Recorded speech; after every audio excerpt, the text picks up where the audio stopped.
so glad to be back on the podcast because I have so much to talk to you guys about. If it's your first time, welcome to the Bad Millennial Podcast. I'm your host, Liz, and today I've got a lot to talk about. Okay, first of all, let's address if you're watching this on Spotify or YouTube, you're seeing the video episode and noticing my gorgeous red hair.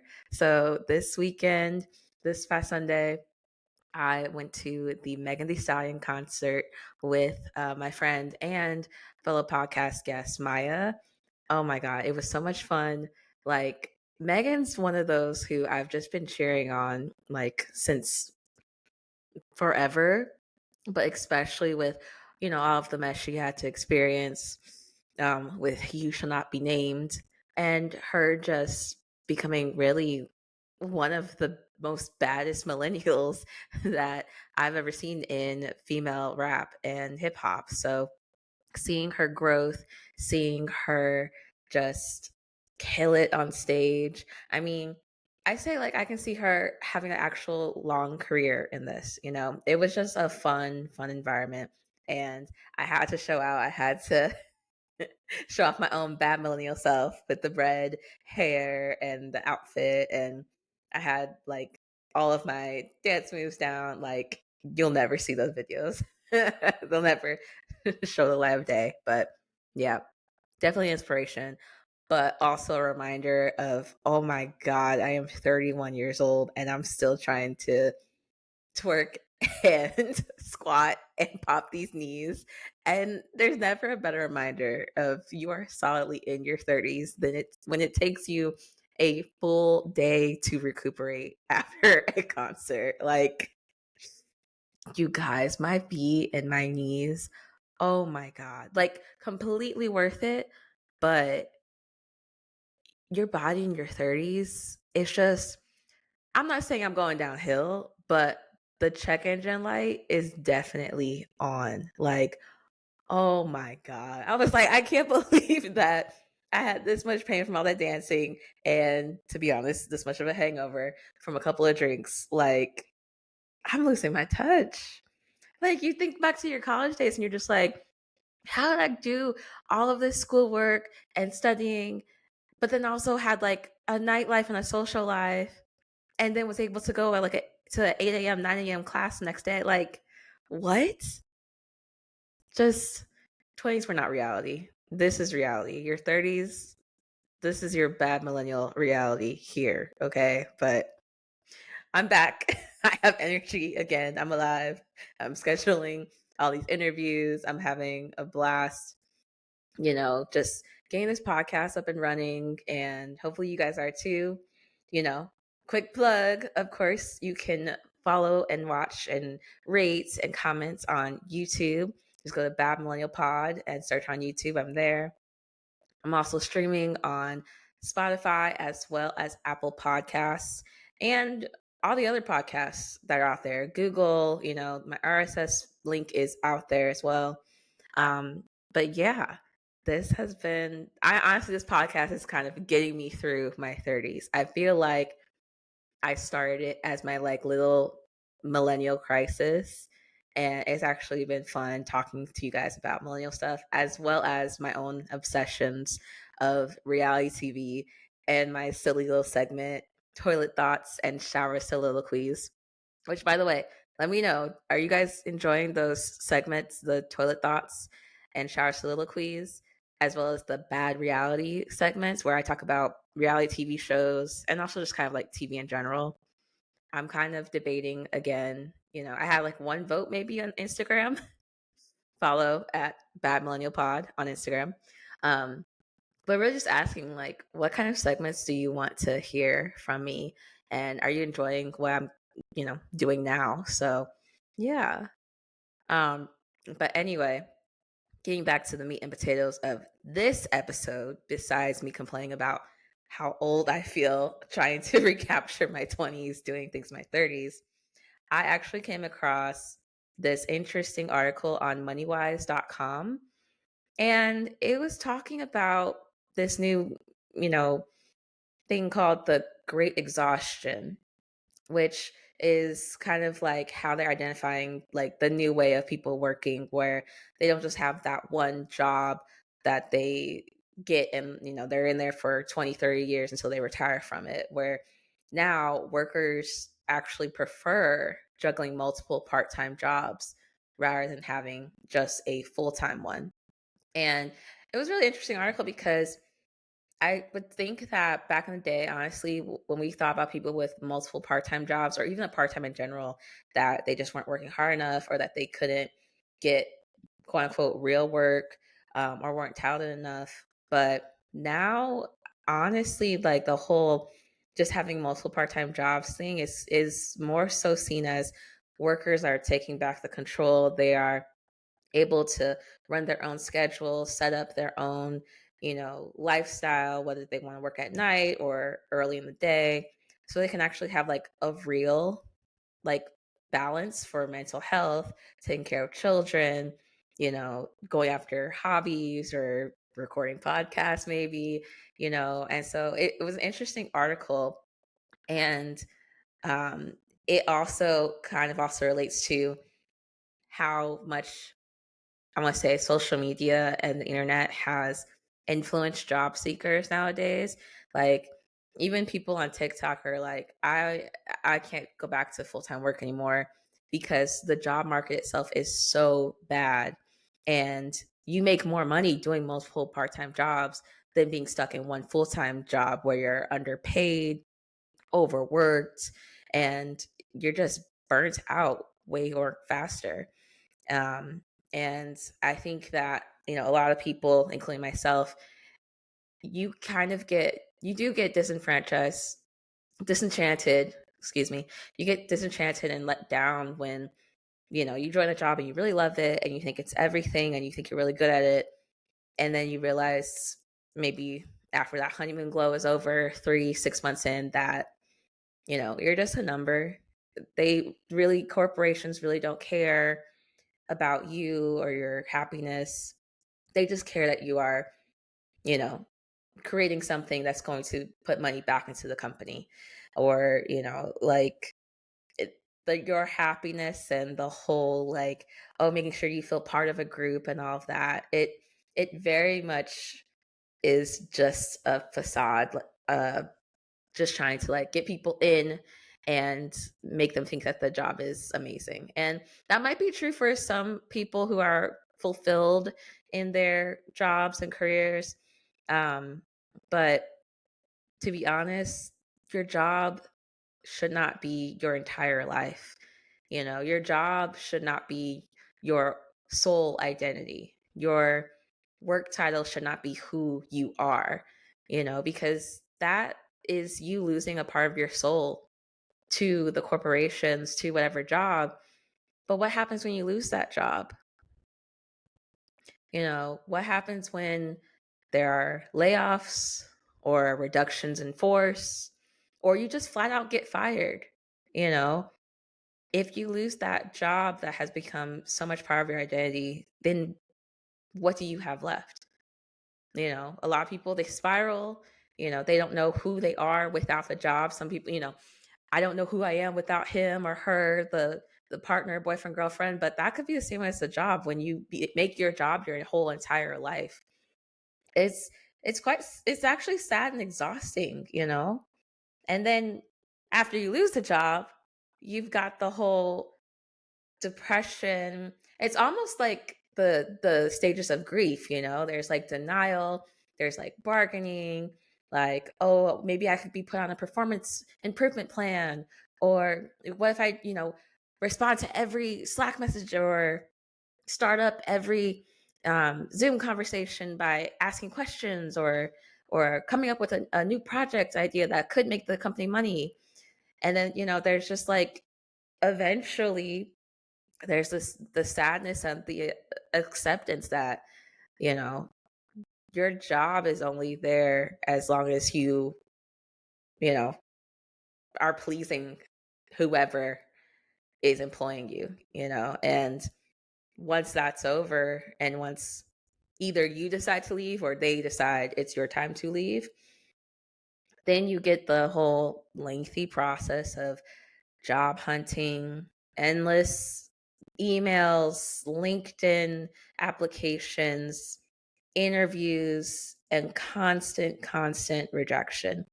Like for me, I would say I've been unemployed about 3 times in my career at this point, be that reduction forces or firings, or layoffs. And in between, it's been about 3 to 6 months of unemployment, for those times.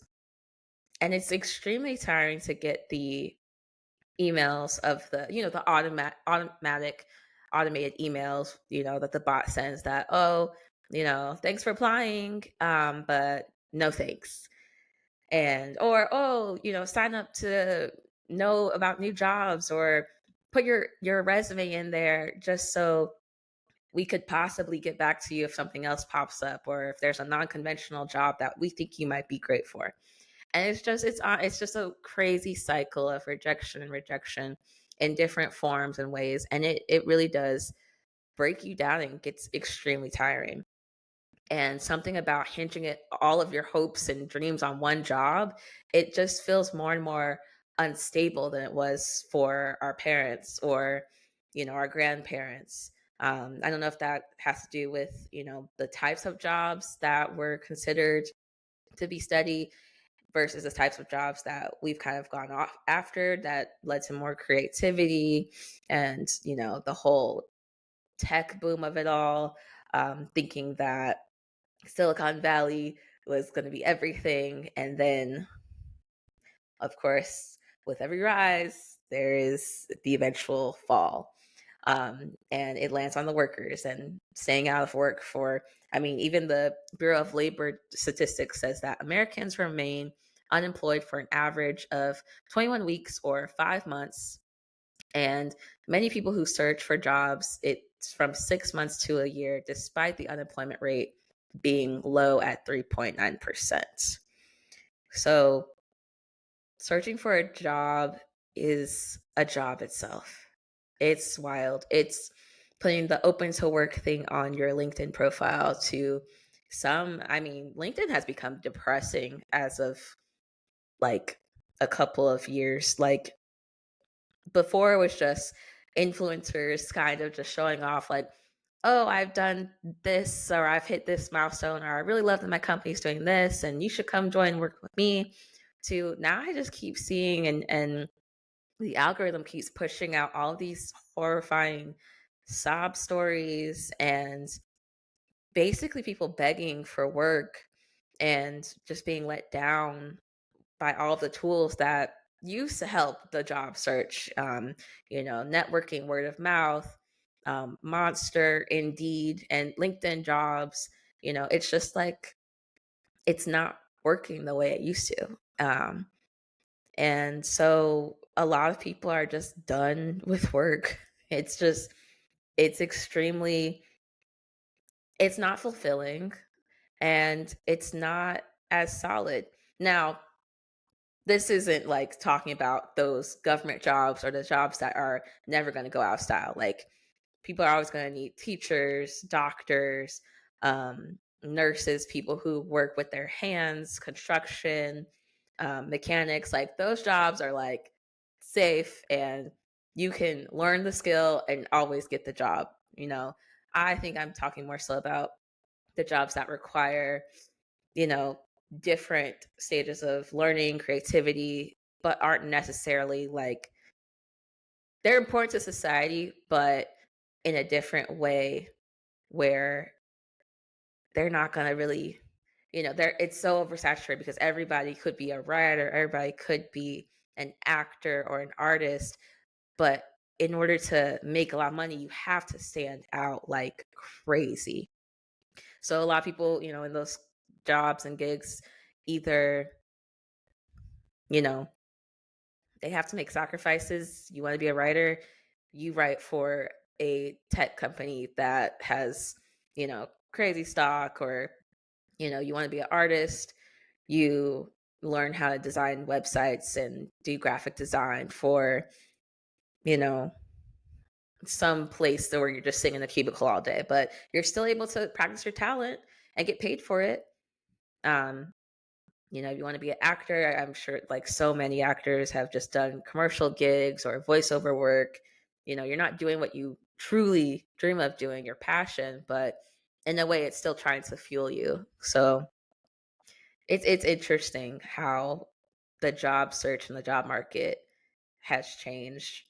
And now seeing this article on MoneyWise about people would rather have two part-time jobs that don't require as much, so that they have time to do, you know, what they want to do in life, to be able to create the life that they love, be it enjoying more hobbies, enjoy time with family, um, being able to live wherever they want.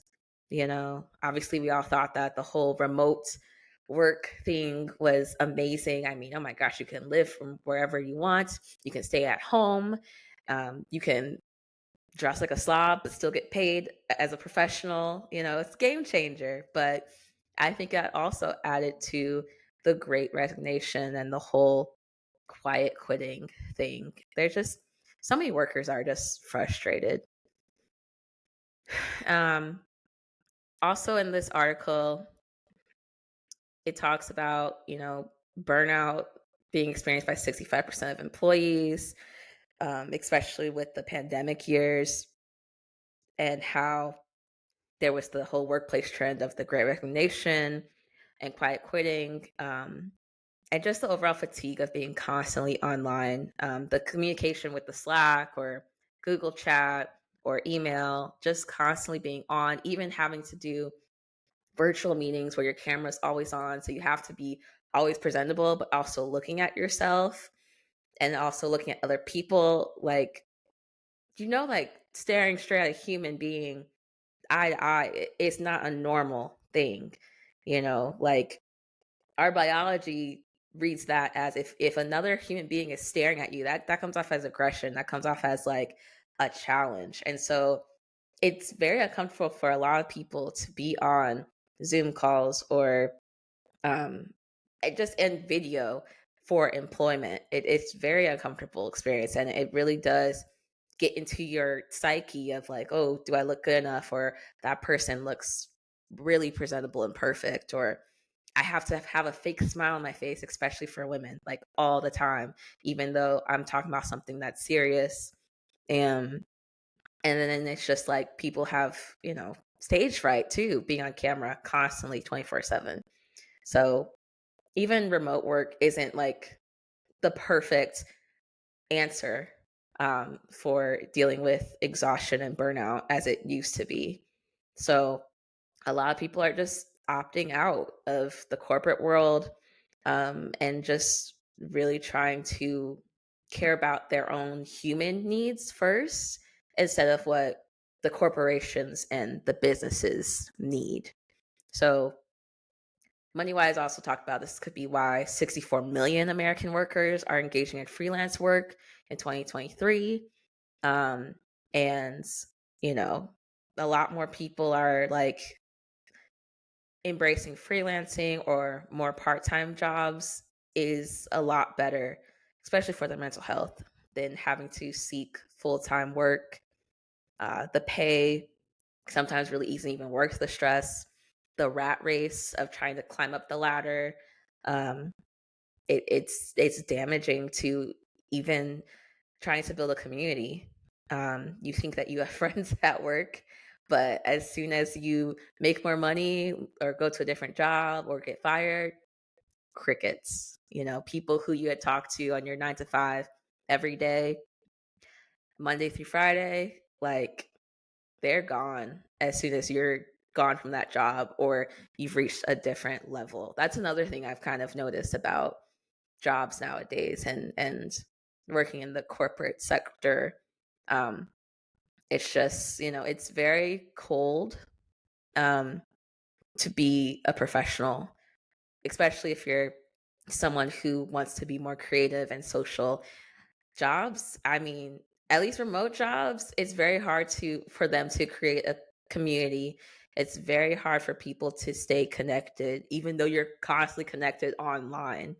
um a lot of people are just burnt out themselves and just trying to stay afloat and get paid. So once you're out of the picture on work at work and they don't see your Slack notifications anymore, you know, if you haven't built a real actual relationship with people outside of your work persona, you've lost your people, and they might be good for a recommendation or a professional connection there or two. But again, back to my earlier comments about how people have made work their whole persona, you know, you can lose your place of community if work is all you know and all you've kind of made important in your life. So I don't know about if working multiple part-time jobs is better than a one good secure full-time job. I'm used to having a full-time job and maybe like one little like gig job, like delivering for Amazon or doing some like babysitting or something, So this is definitely an interesting um, solution to me that I found. And no judgment at all because the world is constantly changing. The status quo is always going to be different between generations and even year after year. So honestly, I just say keep an open mind and focus on what's important in life, yourself, your mental well being, people who surround you and uplift you, be it your friends, family, chosen friends, or family, and realize like what actually matters in life and makes you feel like a whole human. Work is going to come and go. The professional career fueled lifestyle is going to have their ebbs and flows. And, once you decide what's important, whether it's going up to the very top of the career ladder and becoming a manager or a CEO or whatever, or if you really just care about living your best bad millennial life, like be it career or, family or enjoying your hobbies more or just like having a great work-life balance, like it's all up to you, which I'm learning as I go throughout my 30s that life is all about choices and decisions that you make. And that should be looked at as exciting and thrilling, honestly. Like there are no rules. Like every time I think about, all of the the decisions or past things that have happened or new jobs or old friends, like there's no rule book for this. Being a millennial nowadays, in 2024 June, like there's no, well, this is probably actually going to be published later, but whatever. In 2024, as a bad millennial, there are no rules to adulthood. Okay? Like everybody needs to throw out the rule book that they thought they knew back in high school or college. This is how you get a job. This is how you get a boyfriend. This is how you become rich. This is how you stay happy or successful. There's no rules.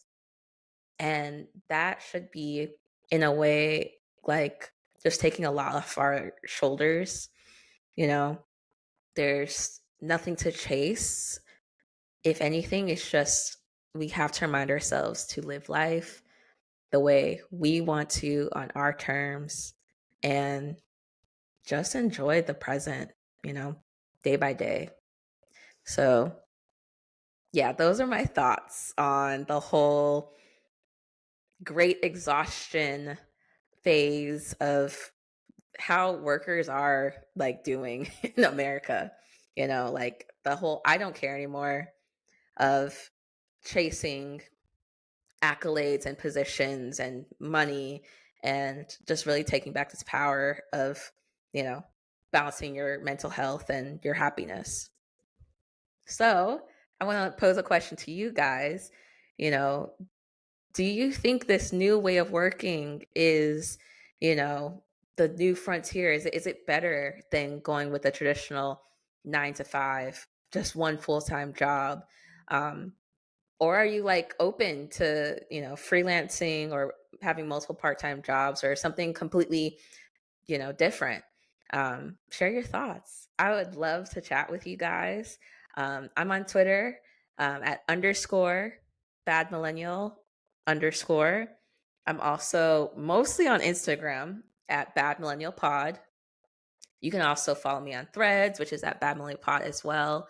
But yeah, I'd love to discuss. And if you are listening on Spotify, you can respond to the Q&A questions that are featured on every episode in the show notes. And let's get it popping. This is the way of work changed so much, and I find it very interesting how millennials are taking back their power when it comes to the traditional things that we all thought were just set in stone, that would never ever change, and that we always had to play by those rules, you know? So it really also just continues to remind me that bad millennials are making their own like rules, their own different careers, their own different lives. Um, and it's always going to be surprising. So let me know your thoughts on the new way of working. And if you are a person who is someone with a lot of full time jobs or a freelancer or going after the non traditional jobs like influencing, TikTok famous, it's interesting. Like, share your thoughts on it. And I would love to hear from you. And that's going to do it for another episode of the Bad Millennial Podcast. Thank you guys so much again for listening, and I'll chat with you real soon. Bye.